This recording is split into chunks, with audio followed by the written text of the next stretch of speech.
Are we live? You're live. All right.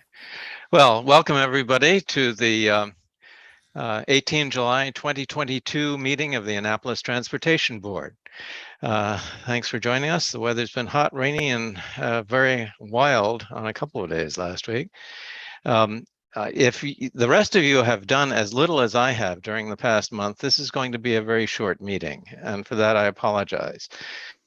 But the meeting is called to order. I see Kwaku has joined us. Welcome. And we will take the roll visually. I'll just repeat it for the secretary, but I think she can see it. Who is taking notes, Kurt? Okay, great. Thank you, Tara. Okay, and Beth, myself, Carol Kelly, Zoe Johnson, Tara Ashmore, Alderwoman O'Neill is with us. Thank you. John Giannetti, Elvia Thompson, Vince Harriman, John Purnell, Tom Schock, and Kwaku has joined us as well. Welcome. And I just want to ask, I don't see David DeQuinzia, right? It will not be attending today. Thank you. Thank you. All right. Do I have motions to approve both the agenda as distributed plus prior minutes? So moved. Any discussion? Seconded. Oh. Discussion? All in favor? Aye. Aye. All right. I see a majority. Thank you very much. I have no notes of public participation having been received through the website. We only had one of those a couple of months ago, and we learned that the system was not operating. Evidently, it had been forwarded to the transportation department, but not to me, and it got lost.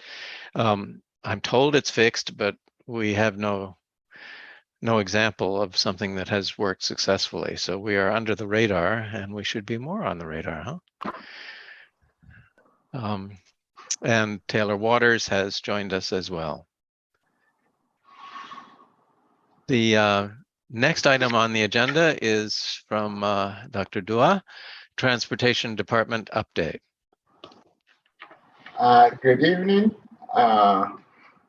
We are working on FY 2022 final report to FTA. That will include all the ridership data, costs, revenue, all other compliance reports. So once we finish with that, we will give you a draft copy. Typically, it takes several weeks or even months for FTA to finally approve the report, because almost every time they have something to say, even if it is more theoretical. So we are working on that. And once that is ready, we will give you a copy of the draft report for your review. That will include the ridership. I also plan to do trend analysis as far back as possible in terms of ridership over the years, reflecting some of the changes that City Council did approve for the transit service. So that's what we are working on right now. Otherwise, I do not have any other update report. Okay. Would you remind us, is the transit system now on the full pre-COVID schedule? Yes. Yes, we do have. I think the only one left was the evening service, which is the purple route. So that is back in service. So we do provide services from 5:30 a.m. until about 11 p.m. You may want to also note that we made some adjustment to the downtown free shuttle, where on Fridays and on Saturdays, especially one bus will be in service until 12 midnight.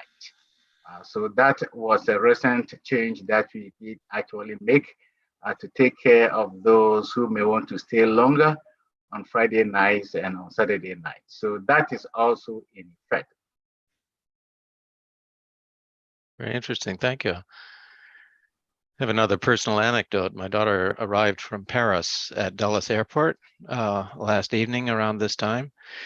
And We made a test of public transit as it exists between Dulles Airport and Annapolis. And what happened was that it worked very well going from Dulles to the Silver Line on Metro. It worked very well on the Silver Line to the Orange Line, but the Orange Line quit at Stadium. It did not go to New Carrollton at all. And Yes, you have to take buses. yeah, I was not aware of that. And Oh, yeah, because of all the construction they're doing. yeah, well, I felt very embarrassed. She had 25 hours without sleep, and Yeah, makes it tough. yes. Okay. Next item on the agenda. I think we have two people with their hands up, John and John. Oh, thank you, John. Yeah. Okay. Yeah. Hello. And by the way, you get free parking at New Carrollton and at Chevrolet and at the others because of the construction. So you get to hop on those buses without any parking fees. Anyway, my question for Kwaku, and I apologize using your first name. I'm familiar with you. I can't see you, but remind me as I get back into the details. What does the bus system itself cost to the city? And what's the fare box recovery percentage? Just rough numbers, just so I can recall, and so the transportation board knows how much it is. We know that. What is it? It's in our report. I should send you a copy. We'll have to give you a copy of But the I'm just saying, report. off the cuff, we should know. Is it $500,000? Is it $1 million? How much is it? How much does it cost? The answer is it's about $6 million annual cost for the system, and we recover about 7% of it. Okay, that's good. All right, I just needed to get the numbers. That's great. Thank you. Let me explain that the number that John Pennell did indicate actually doesn't reflect the actual transit operation report that we formally submit because we do cost allocation for some of the functions of the department. So if you're looking at a department as a whole, which includes taxi management, transportation planning, administration, and planning, that is correct. But if you're looking only at the transit, it's about $4.5 million. And that is the report that we typically prepare. And that includes the actual cost of transit operations only, not the department as a whole. Got it. Great. Thank you. Yeah, we get into differences of philosophy in the sense that administrative burdens of that type must be paid, and so many of us say that that is a part of the total cost, and it is misleading to disaggregate partial costs without. I mean, the buses don't operate without administration, and so somebody has to pay it, and that's why we presented the numbers as we did. Yeah, but that cost that I did indicate about 4.5 includes 75% administrative costs. So we do have administrative costs included in the final report that we do submit to FTA. So that's in there. Okay, great, thank you. There was another hand up. Yeah, I had my hand up. Yes, John. Thank you, Kurt. Two questions. One, thank you for sending us the report. I appreciate it very much, Kwaku. Where do we stand on fiscal 23 budget cycle? When will that happen? The 23 budget was approved by council, I believe, in June. I misspoke. I apologize. 24 budget. We don't have a 2024 budget. Typically, we start that cycle around December, January for the city. Very good. We also do the grant application around the same time. So what we try to do is that whatever we do for the city budget, we try to basically use the same numbers. Of course, the structures are different, the formats are different, but we do actually use the numbers that we do present to the city for the department for whatever the budget cycle that we are looking at. So the 2023 budget has been approved. I do have only the pro forma type, which basically is an aggregate of cost and revenue. So I don't have the details of it. I think it is online under the finance. At least you can be able to view the proposed budget by the mayor. And then come December, we will start the cycle again, looking at FY 2024. All I'm saying is we'd love to participate in the fiscal 24 budget development if it's possible. Yes, I think the best way is through the Finance Committee, and I also request the Mayor's office that whatever the transportation budget that we do submit, the board gets a copy of that. So we typically submit it to the Finance Director, and from there, it was more of a deliberation between the City Manager and the Finance Director. At a certain point in time, the administration meets with each department to go over the proposed budget. And based upon that, the mayor will formulate his own budget. So that is coming. We welcome your input, especially in terms of what goes into the mayor's budget that will be presented to City Council and Finance Committee. That is critical in terms of whatever project or program that the board would like the City Council to actually fund. Thank you. Okay. You're welcome. Trying to do too many things here. Let's see. Before we get into the rest of the agenda, I note that Alderwoman Karma O'Neill is here, and we would love to give you an opportunity to say anything you would like to the board. Thank you. I appreciate that. Hello, everyone. I was worried that there was going to be storms tonight and was going to knock out power because everybody was talking about how bad it was going to be, but so far so good. As an update, we moved our transportation committee meeting to the 27th of July. On the 27th of July, the meeting will be at 2 p.m. I'm saying that, questioning it. Let me get back to you on that one. I believe it's at 2. We moved it because we wanted to have a presentation from the microtransit that we're working on and working with both the Bird folks for the scooters and bicycles, and also Eric Lushinsky, who's been working really closely. He's worked for the city, working really closely with transportation and looking at the alternate transportation options available to us. I will put it in the chat when I have the exact time for that meeting, but we did move it from our regular scheduled meeting, and anybody that wants to attend that, it will be in person at the City Council chambers. Other than that, I don't have any updates. We've had lots of meetings concerning Police Accountability Board, but that doesn't really pertain to transportation so much, if you've been following that. And then anybody that's interested, tomorrow night, there's actually a presentation taking place talking about some possible bike paths. So that's definitely transportation. So hopefully people will be able to attend that as well. Right. Karma, where is that and when? I will put that in the chat too. I didn't memorize the location and time of that because I knew I couldn't attend it. But I'll put it in the chat in a minute. Oh, I can't put it in the chat. I see no chat. Yeah, I'll send it to the email that the notice was sent out to. How's that? Wonderful. That will do wonderfully. Okay, thank you. Okay, and at that presentation on the microtransit, do you expect some updated statistics on usage and revenue and how it's actually working? I'm hoping so. That is what I asked for when I asked them to come to our meeting.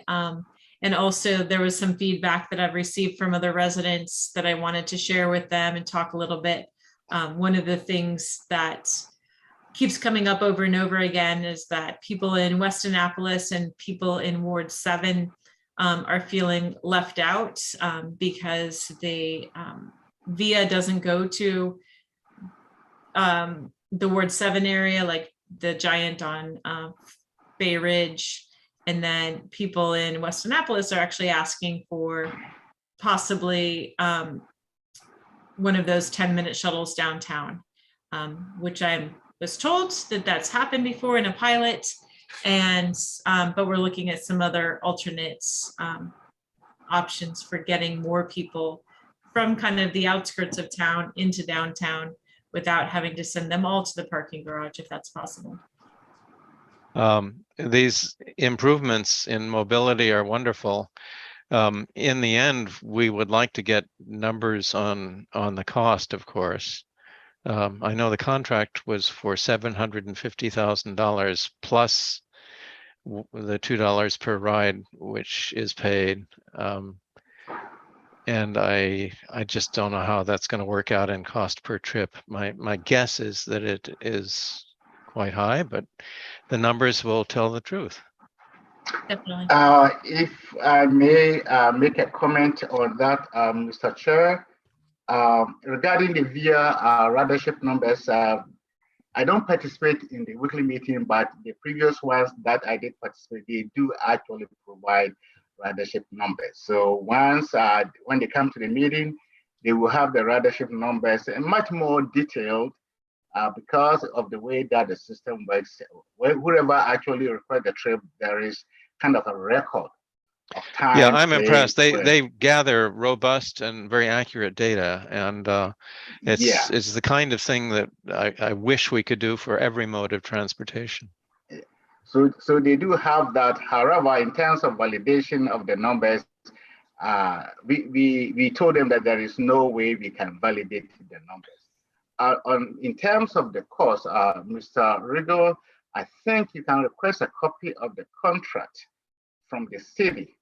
In that, actually, it talks about the total cost of the VIA microtransit service, which, as I agree with you, is not cheap. Yeah. The $2 fare is not meant to basically pay for the cost of the service. As you may recall, no, this is part of the Hillman Parking Garage project. Yeah. So that even came in very late. So the idea of the $2 is not meant to basically pay for the service itself. No, transit never pays for itself. It's a way to reduce the total cost to the city or to the contractor. Yeah, of course. No, transit never has, never will pay for itself, and we acknowledge that to be a fact of life. I have a question. Mm-hmm. I have my hand up. Yes, please, Beth. Okay. I don't know if it can be done, and I don't know who would do it, but Friday night, my husband and I attempted to take the Access Go or Annapolis Go, I guess it is. And we were about 8:30, and it stops at 8. And 8 is really, I mean, especially in the summertime, 8 is far too early for me, as far as I could think, even during the week to stop it. But certainly it's on a Friday. I don't know. Saturday, I think, went a little later, maybe 9. I can't remember. I went out to the website and looked at it because I couldn't believe it was stopped already at 8 o'clock. Now, this point was brought up in the Transportation Committee. Karma, you may, I know this is a difficulty which many people have flagged, and there were words that they were going to look into what was possible, and maybe that's part of the presentation that will occur. Yeah, but really and truly, 8 is far too early on Friday night and in the summertime. Yeah, I mean, it's not even dark out yet, people are still around, and you go to dinner. Yep. And how many people go to dinner 7 o'clock? So they're going to get out 9:30. Yeah, it's a one-way trip. Yeah. So it would be, I would hope they would look at that. Okay. Kwaku again? Yeah, just a comment on that. I believe the VIA contract is based upon service hours. So based upon the service hours, there are a limited number of hours. So what the city was looking at is at what time would we have the highest potential demand for the service. Right. Originally, it was supposed during the week from, I believe, 1 p.m. to 7 p.m.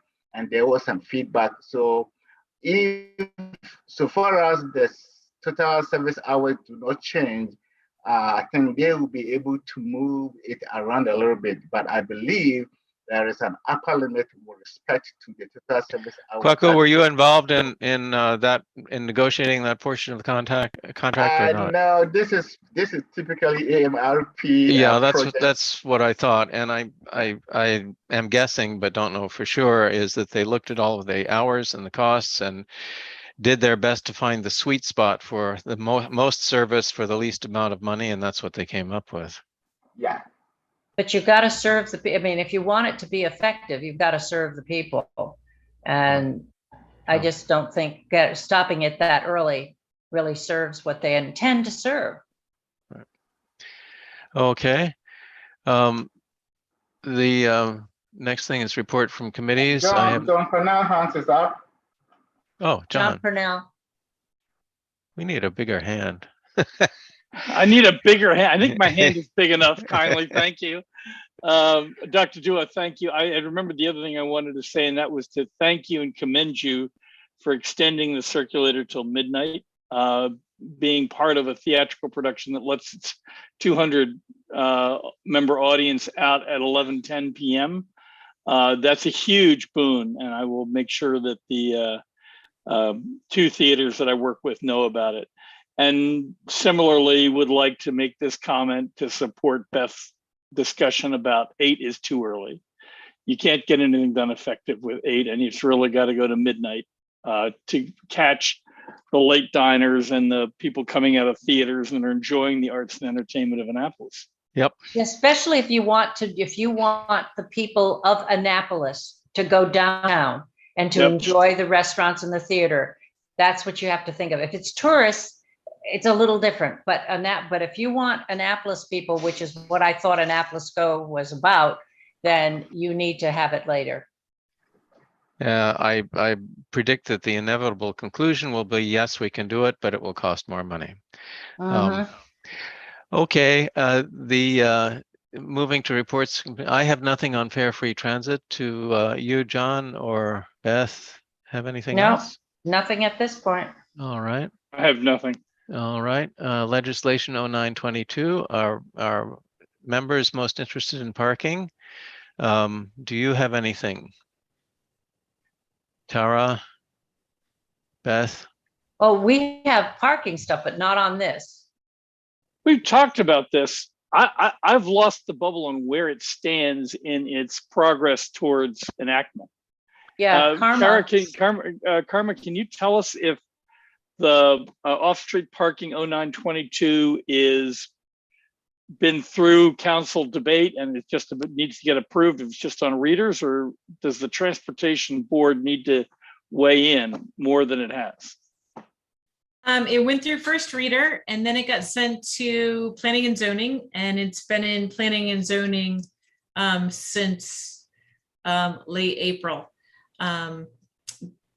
working on all the intricacies of it and what it was doing. It kind of got put on the back burner, I believe, because planning and zoning was working on a couple of other projects, and so they're not focusing on it yet. As far as weighing in, certainly weigh in on it. I'm guessing it's not on this coming up council agenda.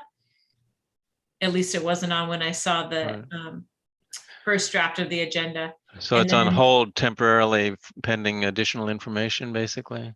Exactly. And I know that the Eastport Civic Association had a lot of questions about it, and we're also meeting and to discuss it because it's in conjunction with, they're actually looking at parking zones in Eastport, which I know they've talked about back and forth for many years. So it kind of got put on hold.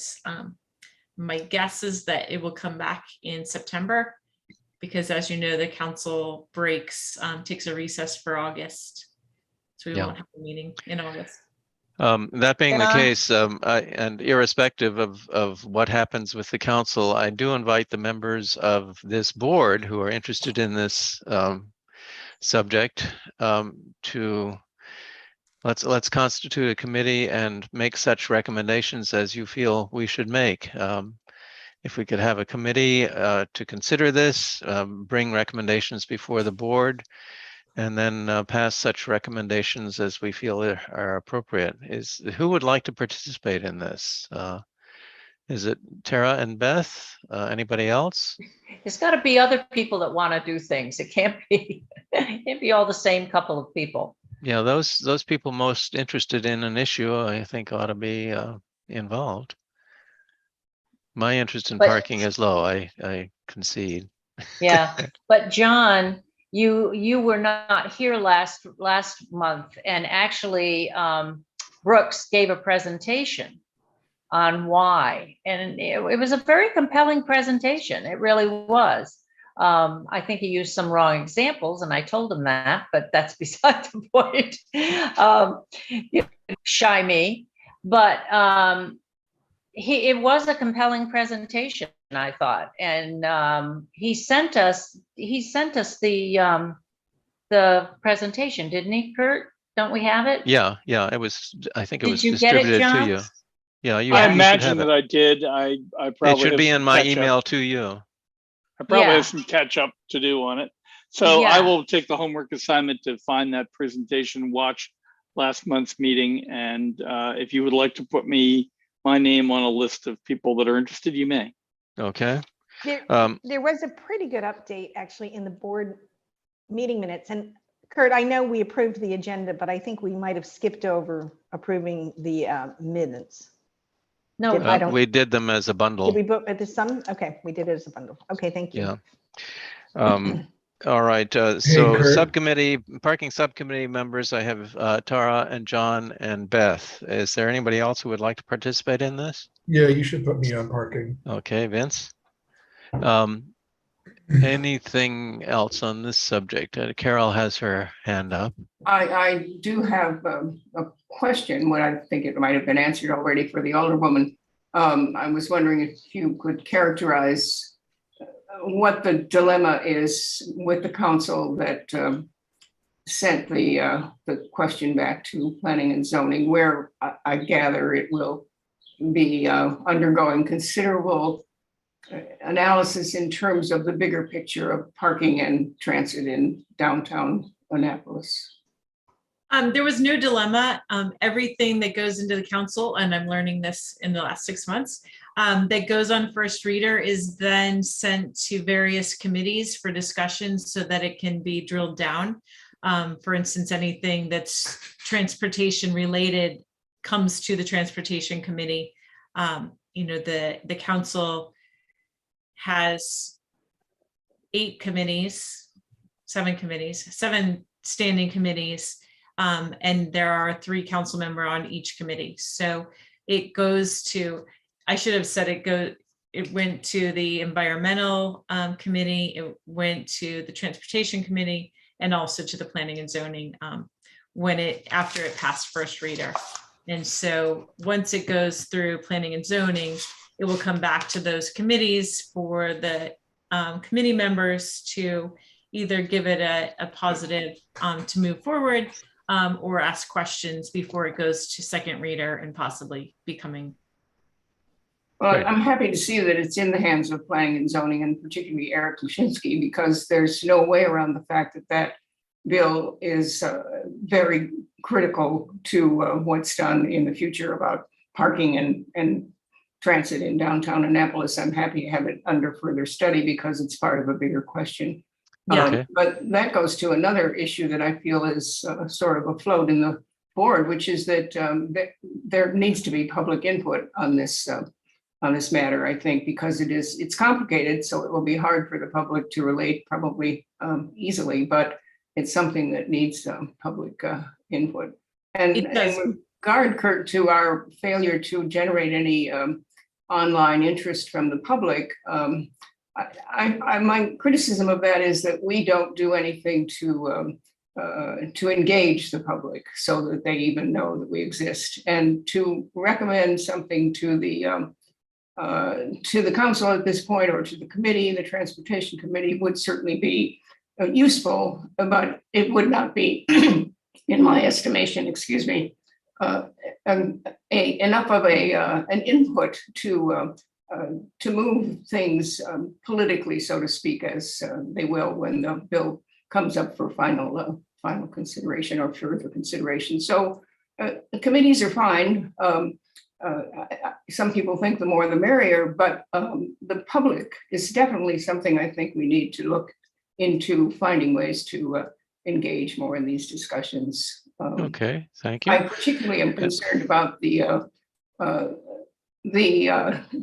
discontent among members of the public, particularly in Ward 1, I think, about some of the uses that the scooters and the bikes are being put to by younger people in town. As a bus rider and somebody who is walking in downtown often, I'm aware that this is a source of concern for people, both for their own safety and for the safety of the young riders. That's an issue for the council and the mayor's office to consider as the people who have Oh yeah, they've gotten lots of feedback on this. generated this program. It didn't come out of our heads, but it's certainly something that we need. Thank you. And welcome to Alderwoman Pindell Charles for joining us. I'm not sure I acknowledged you, Tom Schock. You are here as well. And Elvia has her hand up. Yeah, I just have a question for Karma. At what point does proposed legislation after first reader, when does it go to staff? At the same time that it goes to whatever the committee of jurisdiction is? I'm going to pass that off to Alderwoman Pindell Charles because she probably has a better idea of how that happens. I'm just learning as we go. And I'm still learning as well. But what ends up happening on first, well, of course, it goes through the law office to draft the legislation. And sometimes the staff already knows what's coming, I guess, and sometimes they don't. But what happens is it gets a staff report regarding the legislation along with the fiscal note. So I think it's just about a simultaneous process. Okay, so but oftentimes the legislation even emanates out of staff and then goes to the law office, especially I think if it's maybe coming from the mayor. So it's usually somewhat of a simultaneous process. Okay, thank you. Okay, I'd like to move on and attack the rest of the agenda. Yes. Okay. I want to respond to Carol a little bit.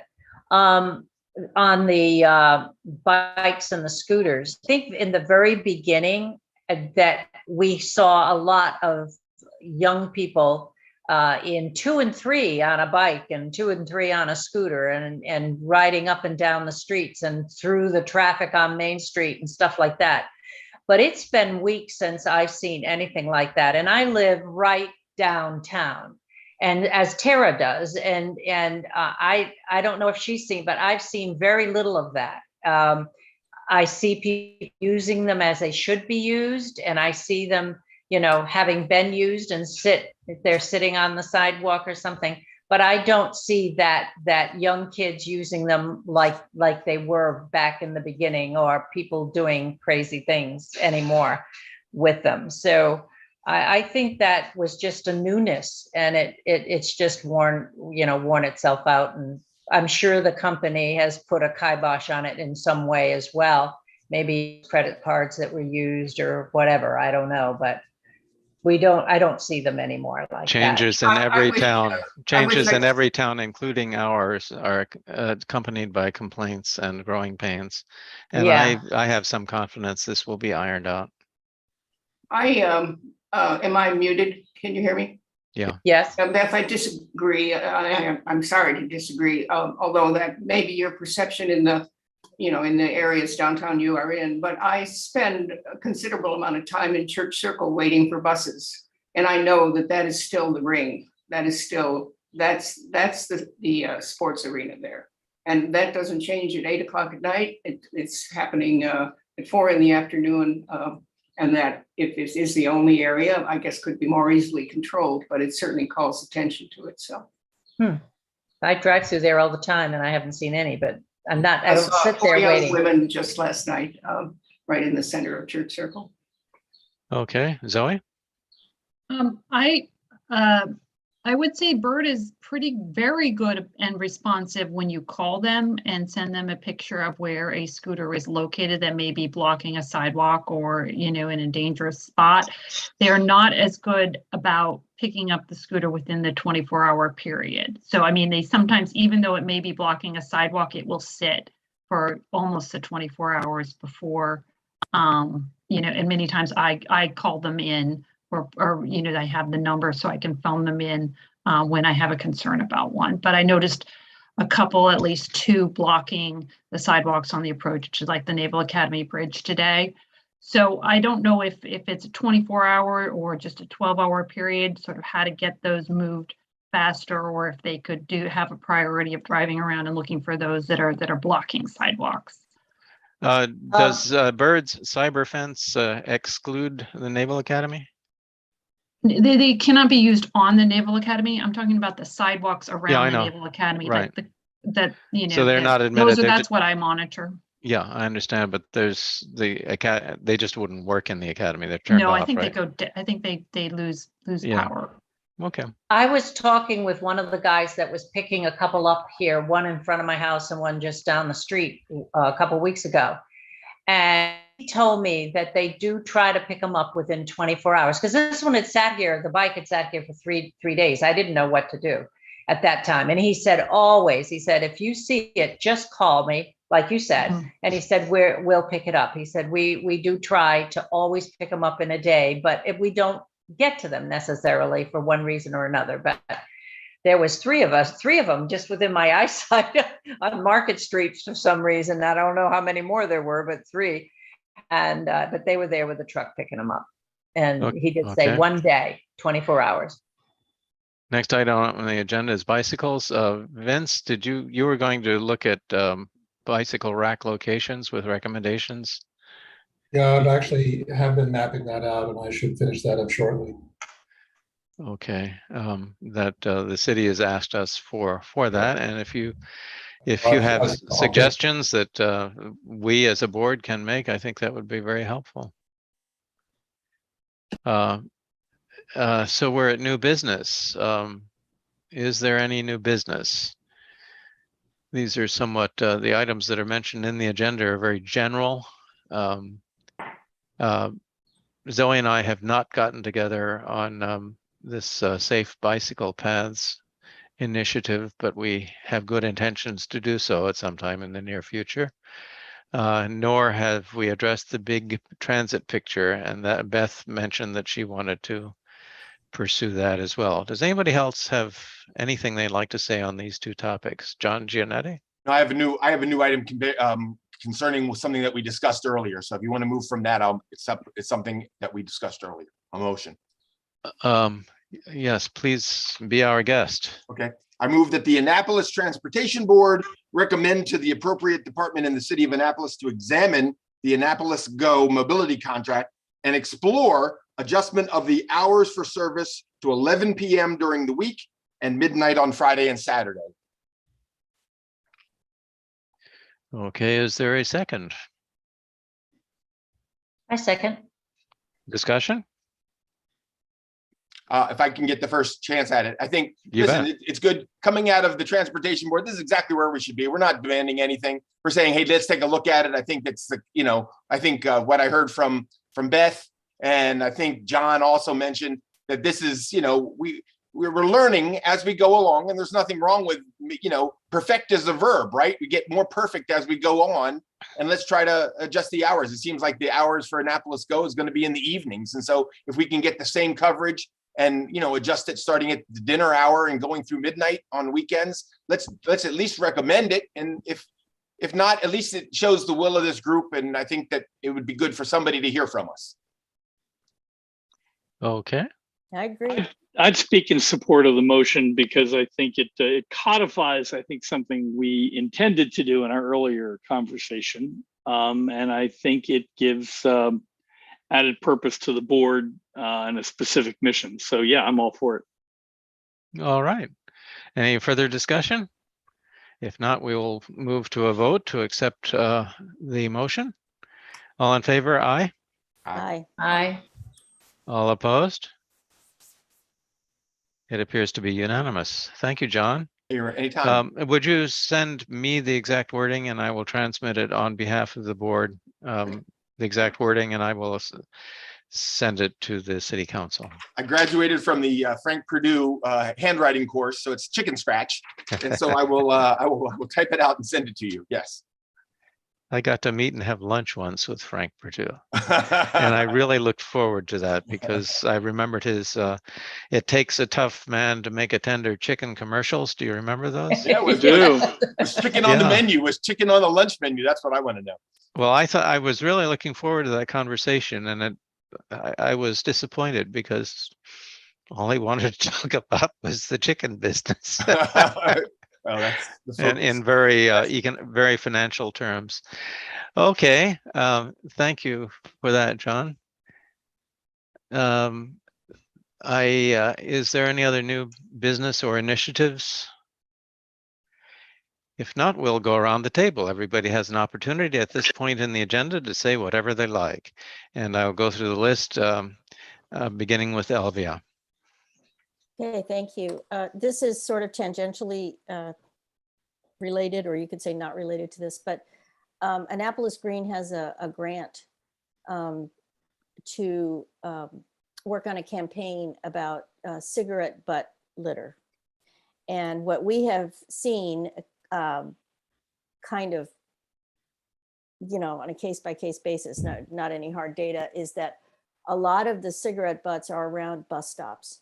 So those of you who ride the public transportation on a regular basis, if you could let me know places that are particularly littered with this stuff, we would really appreciate it, because what we'll do is we'll put a cigarette butt receptacle in that location. Okay, so if you just contact me directly, that would be absolutely wonderful. We're going to buy about 7 or 8 receptacles and put them around town in places where they're obviously needed. And well, I have one to give you right away. At the intersection of Row and Taylor, there is a bus stop which is littered with, I can't tell you how many. It's not just cigarette butts, it's all sorts of litter. Yeah. Huge amounts of stuff. And nobody takes responsibility, either the police, the police department, which is there, nor the transit department, nor anybody. The city, nobody takes responsibility for it. And it's sort of obvious that every transit stop ought to have a trash receptacle, but it doesn't happen, does it? Well, then you go back to Public Works' capability to empty them all. Mm-hmm. Yeah. No, so there's a cost. So thank you for that. Yeah, generally the cigarette butts are in places of transition, like at doorways and things like that. But I do believe that there are a lot of them at the bus stop. So if you can help me confirm that or tell me that I'm crazy, that would be great. Thank you.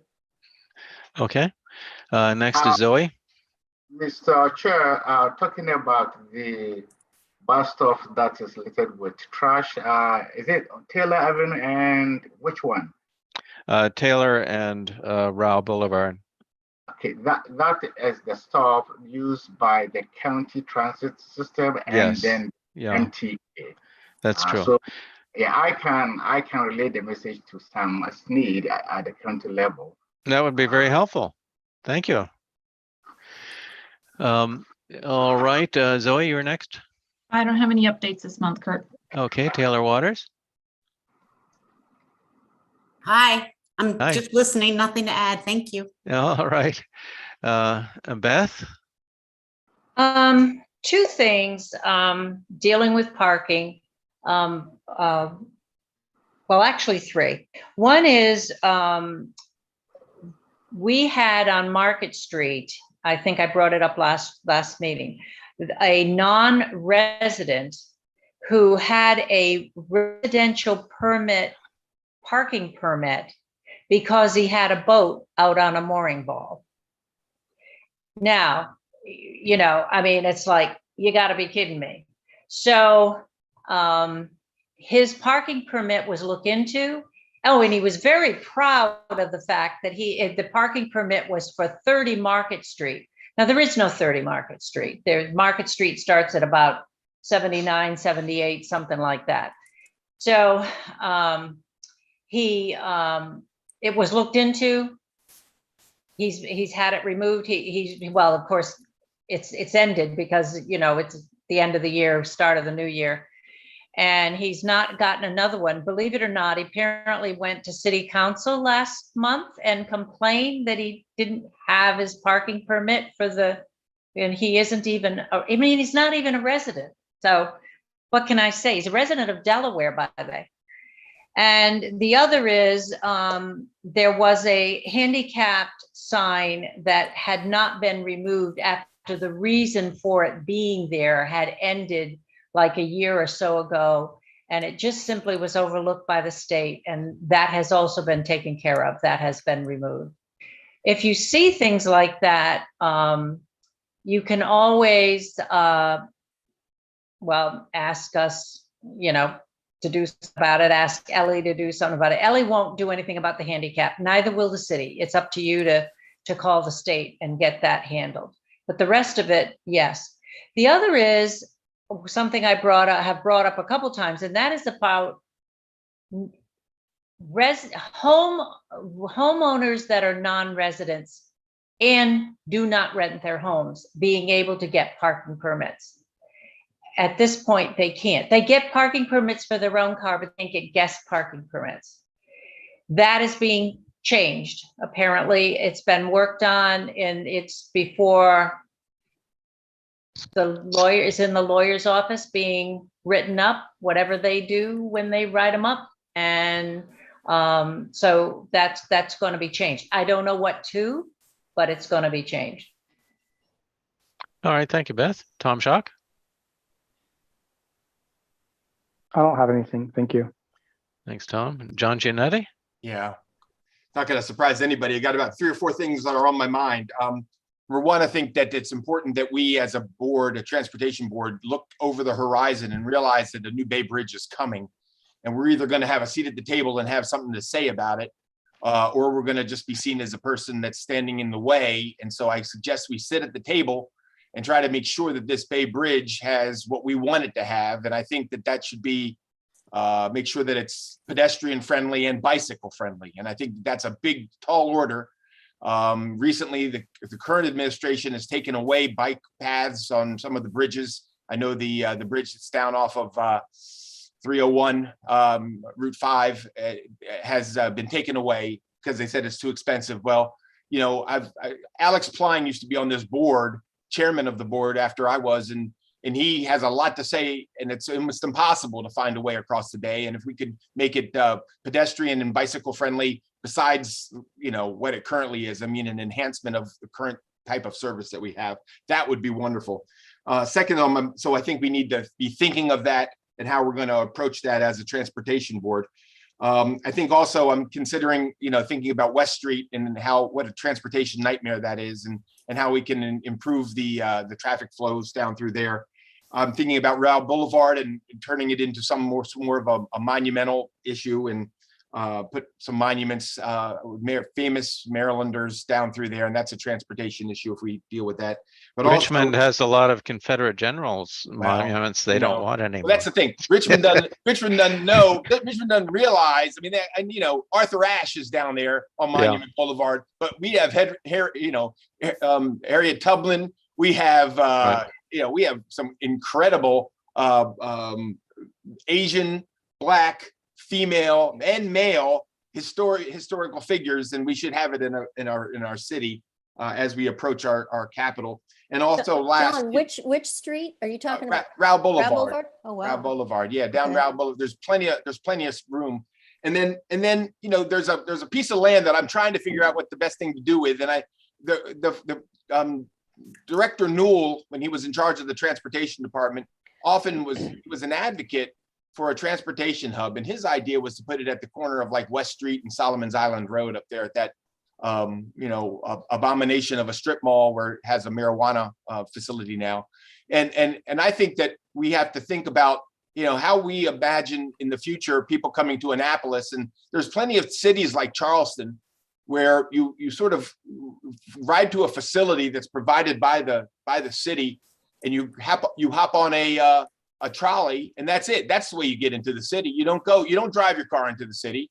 And in my efforts to make Annapolis downtown all pedestrian, which I would love to have, it's not going to happen until we have a facility. And imagine, if you will, come down Route Boulevard, which I would want to make as like a our showcase. When you come down Route Boulevard, there's a piece of property right next to the district court. It's perfect. It's on right at the corner of Route Boulevard and Admiral. Imagine if we were able to, and I'm not, listen, this is not anything happening soon. Imagine if we could make that the transportation, and we have a beautiful visitor center, like looks like a giant sailboat or something, a visitor center that would also be the regional transit location where buses that go to BWI and Baltimore and Washington, D.C. all met there, and all of our buses came out of there, and the downtown, where went inside that building, saw a beautiful, movie about Annapolis, and then take the trolley down to Annapolis on every 15 minutes. I mean, we should be thinking about, a mobile transit hub to get people downtown and to make downtown less car dependent. So that's what's on my mind. Thanks for asking. I'm guessing, John, that Alderwoman Pindell Charles has something to say on this subject. Yeah, I got something to say.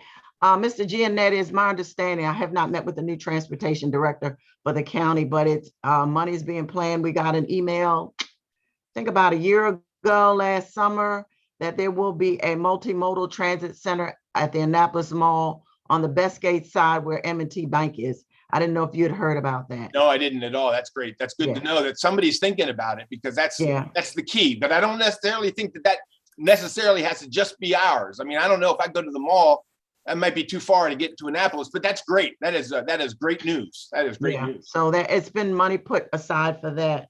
And I have just one question for, and also I think Delegate Bagnell, who represents the area of the Bay Bridge, would be a person to connect with if you have some issues concerning the bridge. And the third thing is, what part of West Street are you talking about the traffic flow?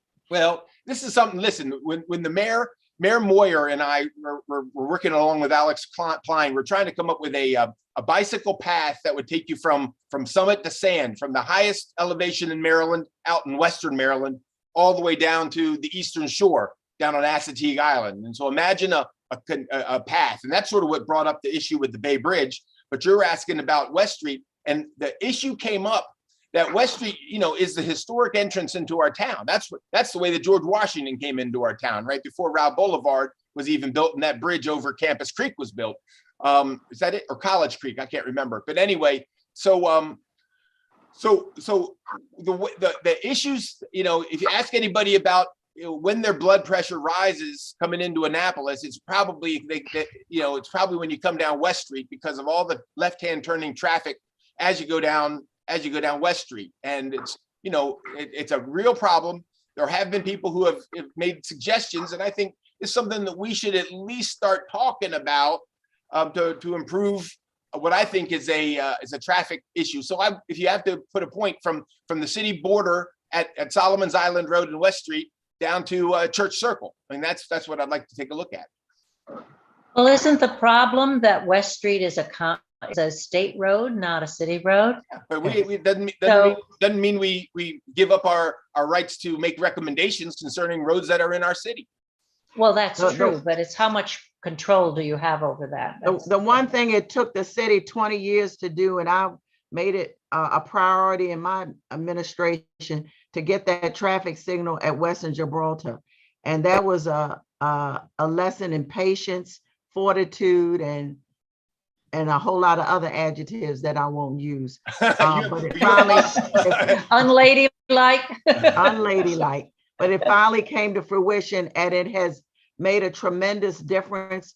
The number of fatalities have lowered tremendously. The number of accidents as well. You can actually look out of McDonald's and look westward and actually be able to make a left turn most of the day. I wouldn't necessarily suggest it, but you normally can make a left turn there. So that is huge for the residents who live in Ward 3. So we made some progress.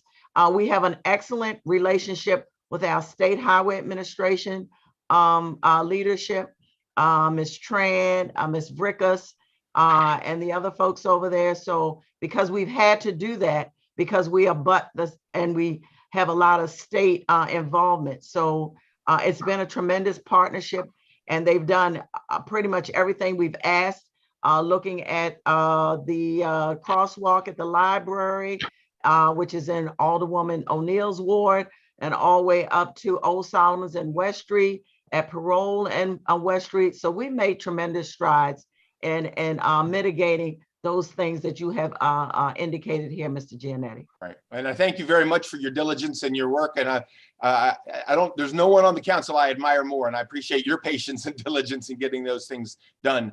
One other thing that I mentioned, I wrote it down a note with my chicken scratch again, was we're coming up to an election which will guarantee see a new governor. And the governor puts together a budget. And of course, the budget includes transportation money. And the department, you have all the elected officials who decide on the state budget, which money trickles down to our city, are being elected. So we have a little bit more time because it's an election year. But we should, as a transportation board, recommend to the city to take a stand on what our transportation budget, state transportation budget priorities are, because those, almost, of all the municipalities in the state, I think there's 140 of them or so. Very few of them actually take stands, and the ones that do are the ones that get what they want on the list. And the lists are made county by county through the state senators, who go to the Department of Transportation and get their priorities. So my suggestion is that we, as the Transportation Board of Annapolis, figure out what our state funding priorities are, and it can include bicycle paths and things like that, things that we find a top priority, making sure we put it in an official document, that we send it to not only the members of our council, but our state senators and the governor, to let them know on the record, here's Annapolis, and here's sort of our Christmas list of things that we would like state funding for. And it turned out to be very, very effective. It would be a good use of our time. And I think, we should be looking at a October 1 date as far as this letter goes. And so I suggest we put something together for them, or else we won't be considered. Mr. Giannetti, have you had an opportunity to sit down and talk to Dr. Dubois, our acting transportation director, about those things that you've listed? I haven't recently, but I'd love to have a lunch with him. I love him. Yeah, let me make a couple of comments on John's points. First of all, the multimodal feasibility study. The city and the county have been doing this for quite a while. For when I did join the city back in 2000, there was a very comprehensive multimodal feasibility study with cost, a lot of cost information, and the two governments never acted upon that. Between that time and what we are doing right now, there were also two feasibility studies that we did involve the county. One of them is basically getting to the end of West Street and Solomon Island Road. It did not go through that. However, what is happening right now in terms of the county's feasibility study, which we are also involved, is the fact that the county government has devoted large sums of money or funding for that feasibility study. So that is a good start. On top of that, the county actually has a consulting firm looking at the feasibility of integrating an Apple Transit with a county transit in order to have a county-wide transit system, which is a great idea that we're looking forward to. On the issue of West Street and improvements, it's very interesting because Alderwoman Charles brought up the Gibraltar signal. I was in planning and zoning when we did make that recommendation, and it didn't happen until recently, which is almost 20 years old. So again, it's a matter of patience. That section of West Street is a state road. And one of the things that we also did ask the state to do after reviewing the traffic, the crash report, was rear-ended accidents or crashes. So we did propose to the state to basically reduce West Street into 3 lanes with a middle lane for turning movements and a very wide bicycle path. As usual, the answer was no, because the state doesn't take away capacity. But again, that doesn't mean that we should end there. It should continue by that. Agreed. In terms of the transportation budget priorities, there is a process that the state has put in place or has in place. The way that it works is that the various municipalities or towns within each county must submit their priority list to the county government. And then the county government gets to choose or rearrange or rank them and submit that to the state and state transportation department. So if, given my experience with the city of Bowie when I left academia to work in the civil service, is that the city of Bowie was very good at using its county elected officials to basically make sure that at least one of their top priorities are among the top 3 that the county will send to the state transportation department. Typically, if you're among the top group, it's more likely to be funded because of a limited source of funding. And that is what becomes the CIP, Capital Improvement Program, that the state actually puts out every year. So in that, if you have a project in, you can get funding for planning, for engineering, for right of way acquisition, and all for construction. So the process is there. We do get requests to submit something to the county. Typically, planning and zoning actually takes the lead. So again, you may want to reach out to the chief of comprehensive planning when the time comes around.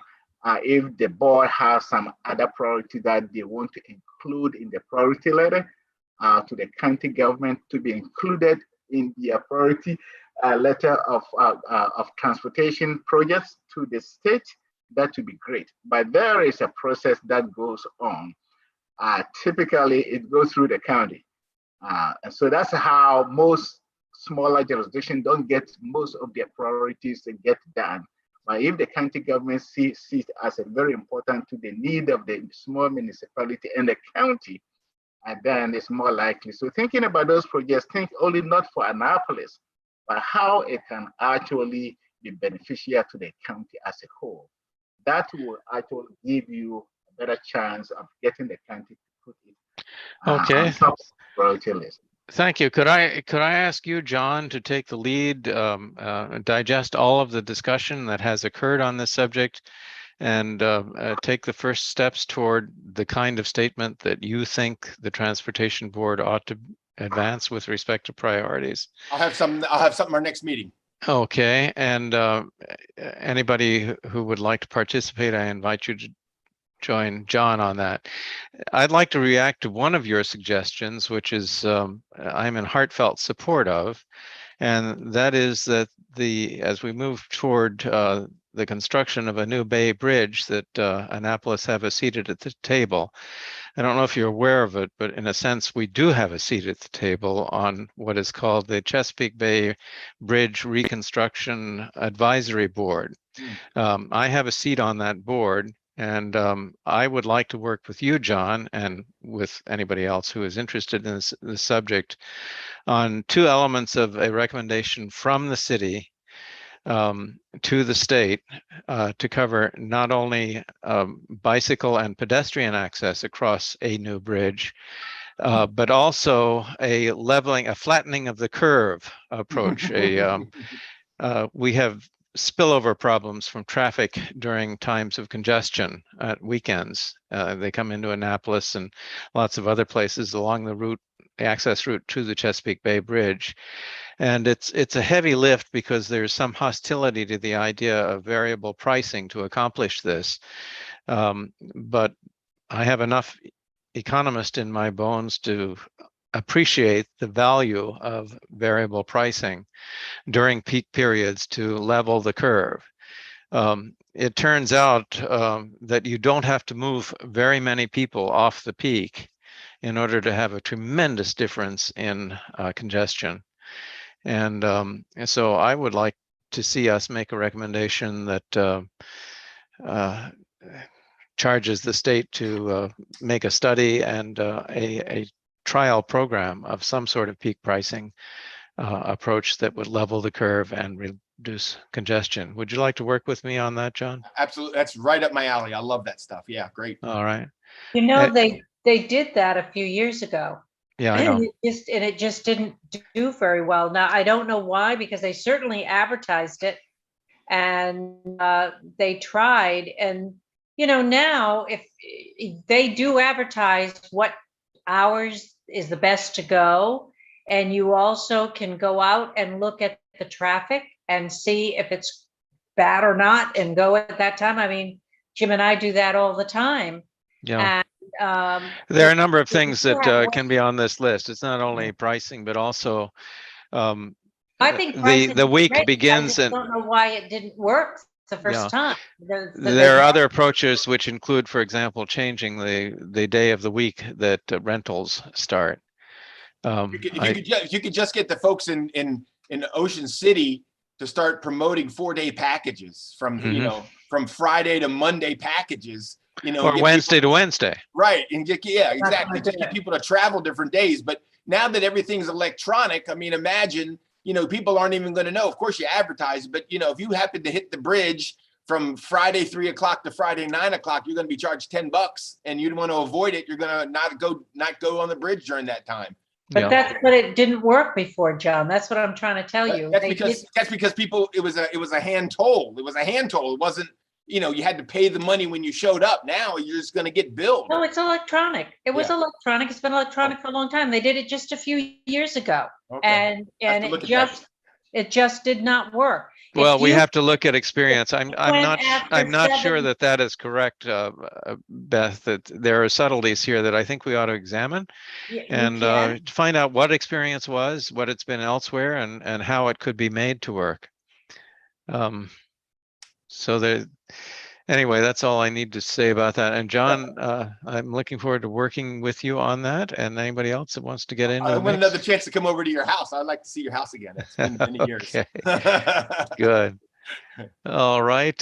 Moving on. Charles Brooks is not with us. Kara Pluensky is. Zoe has her hand up. Zoe?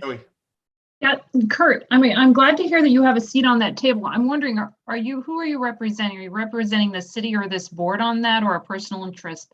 The reason I ask is that my appointment was by the county in concert with the city. Okay, because I thought that the county, Queen Anne's County, had been sort of given more leverage on the decision with regard to the Bay Bridge than Anne Arundel County. Was that the case? Correct? Yeah, there are a lot of those county representatives around the table.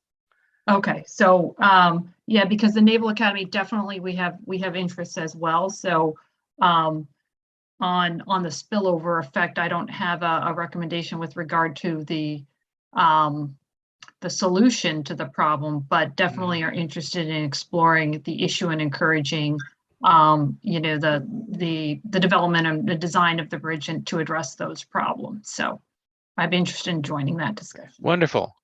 Okay, that makes 3 of us then. Terrific. Next is, Charles Brooks is not here. Kara Pluensky is, I think, resigned, but the city hasn't actually received her letter, so I'm trying to get in touch with her. David DeQuinzio is not here. Carol Kelly. Thank you. I remain focused on regionalization, although my only action with that regionalization in regard to transit in the county and the city is as a much more frequent bus rider. And so I'm aware of the interactions of the two systems already in place. I'm aware of the overlap of the systems. I am possibly the limited use of both of them because there are two rather than one. All of those are issues that are going to be worked out by others. But the specific regionalization matter that has caught my attention that I want to bring to the board's attention, because I don't want to do this. I don't move around the world very much anymore, but I did a while ago with the assistance of John Giannetti. We went to Baltimore, particularly to participate in the Baltimore Regional Transportation Board. Did you all see the notice from Eric Lashinsky, maybe as much as a month ago, in which he encouraged us to volunteer to join the subgroup that board has created called CORE, Community, I think, Organization Regional Engagement.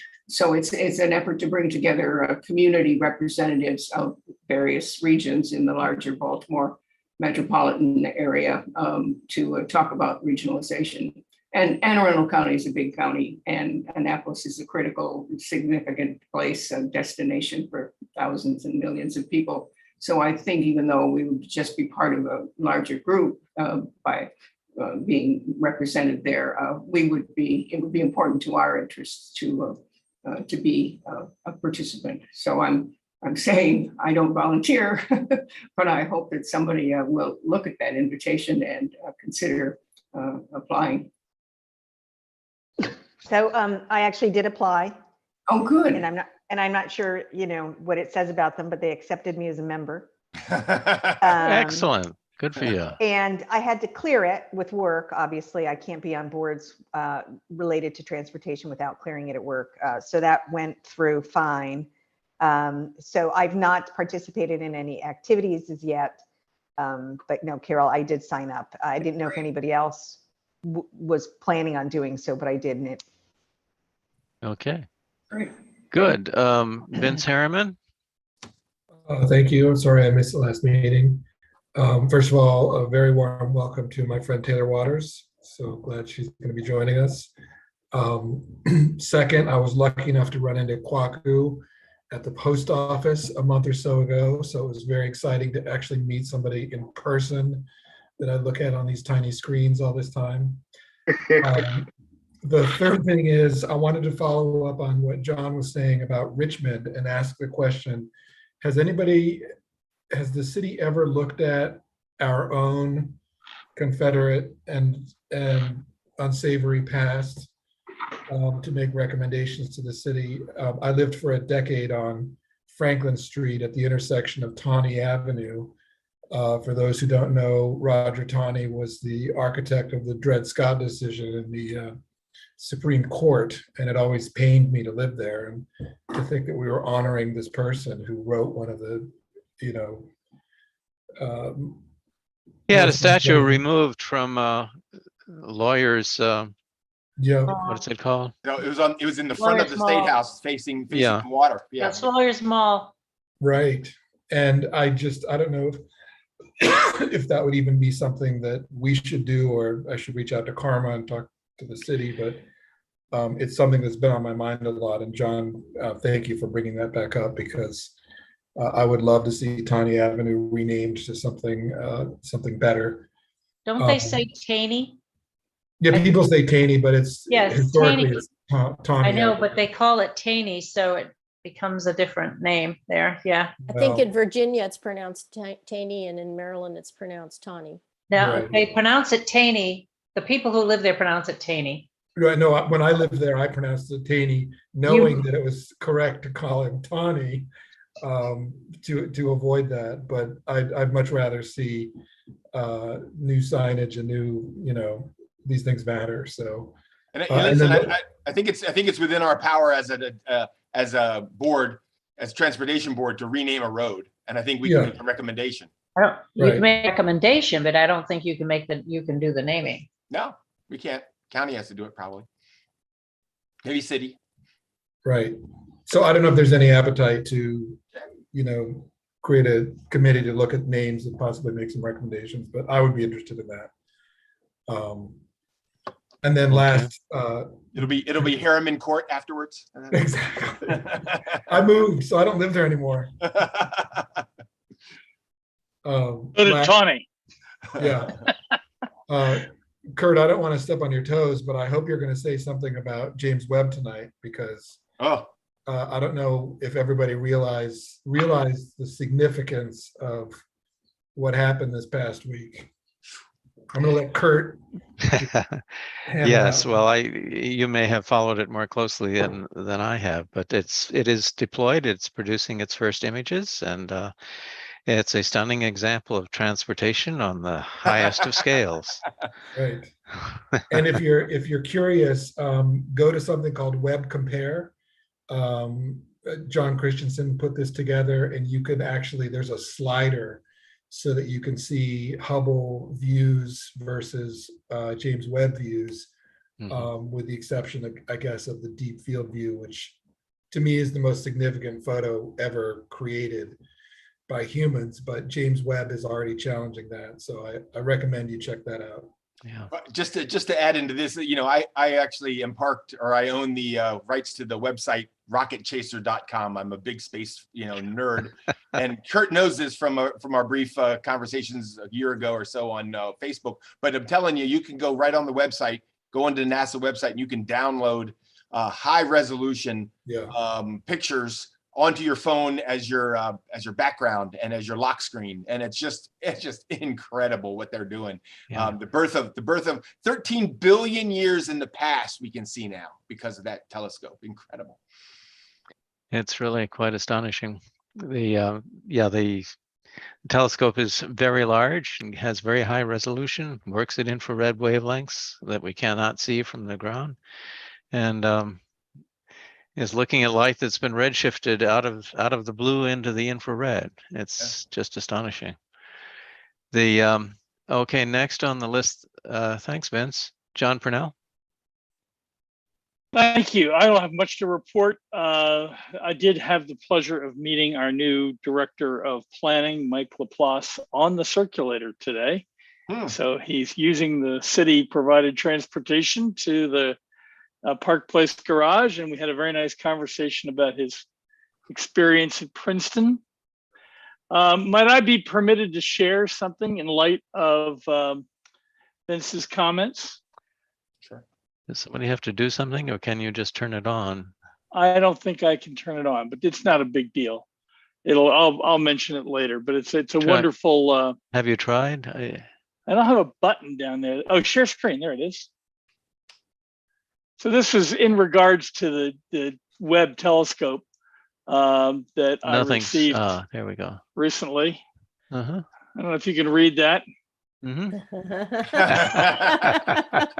That's hilarious. That's a good find. I thought that was an excellent meme and worthy of sharing with the assembled board here. Well, in defense of the security cam, it costs a lot less than the James Webb telescope. It also took a lot fewer years to develop too. Yeah. Right. Okay, and Tara, let me begin with my thanks for the work that you have done in trying to make sense of the things we say here at these meetings. Do you have anything else for tonight? No. Carol introduced my topic. That was my big news item, so I'm good. Okay. With that, I will take a motion to adjourn.